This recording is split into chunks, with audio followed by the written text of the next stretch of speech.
International monetary fund বা IMF এর prescription মেনে চলছে সরকার। এতে সংকটে পড়বে অর্থনীতি। ব্যবসা বাণিজ্য চাঙ্গায় গুরুত্ব দিচ্ছে না অন্তর্বর্তী সরকার।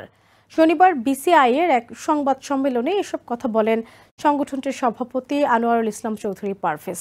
এদিকে রাজধানীর মতিঝিলে FBCCI এর এক আলোচনা সভায় জ্বালানি উপদেষ্টা মোহাম্মদ ফাউজুল কবির খান জানিয়েছেন, এখন থেকে জ্বালানি খাতের সব প্রকল্প উন্মুক্ত প্রতিযোগিতার মাধ্যমে করা হবে। অন্যদিকে বাংলাদেশ আমেরিকা থেকে 50 লাখ মেট্রিক টন LNG আমদানি করতে যাচ্ছে।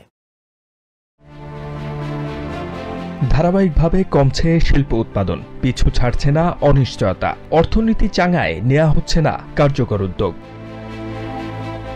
অর্থনীতির সার্বিক অবস্থা নিয়ে শনিবার দুপুরে Bangladesh chamber of industries BCI এর এক সংবাদ সম্মেলনে সংগঠনটির সভাপতি আনোয়ারুল ইসলাম চৌধুরী পারভেজ বলেন, নীতি সুদ হার বাড়ছে, ঋণপত্র বা LC-তে আনা হয়েছে নিয়ন্ত্রণ, মূল্যস্ফীতি বৃদ্ধির ফলে কমছে চাহিদা।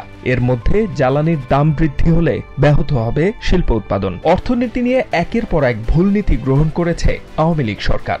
মধ্য আয়ের দেশে রূপান্তরের সময়সীমা আরও 3 বছর পিছিয়ে দেয়া দরকার। BCI সভাপতি বলেন, IMF এর প্রেসক্রিপশন মেনে চলছে বর্তমান সরকার।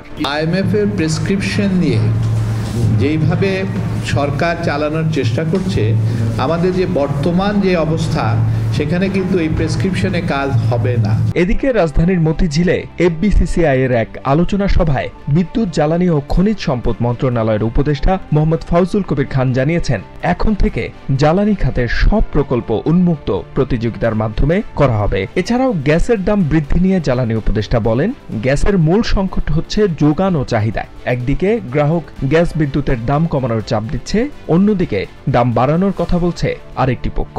অন্যদিকে বাংলাদেশ আমেরিকা থেকে 50 লাখ মেট্রিক টন তরলীকৃত প্রাকৃতিক গ্যাস আমদানি করবে বলে জানিয়েছে আর্জেন্ট LNG কোম্পানি। এ লক্ষ্যে বাংলাদেশ সরকারের সঙ্গে অনানুষ্ঠানিক চুক্তি হয়েছে বলেও এক বিজ্ঞপ্তিতে দাবি করেছে কোম্পানিটি। HM Ataullah, TVN 24 news desk. New York থেকে সম্প্রচারিত TVN 24 টেলিভিশন বিশ্বজুড়ে বাঙালির কণ্ঠস্বর।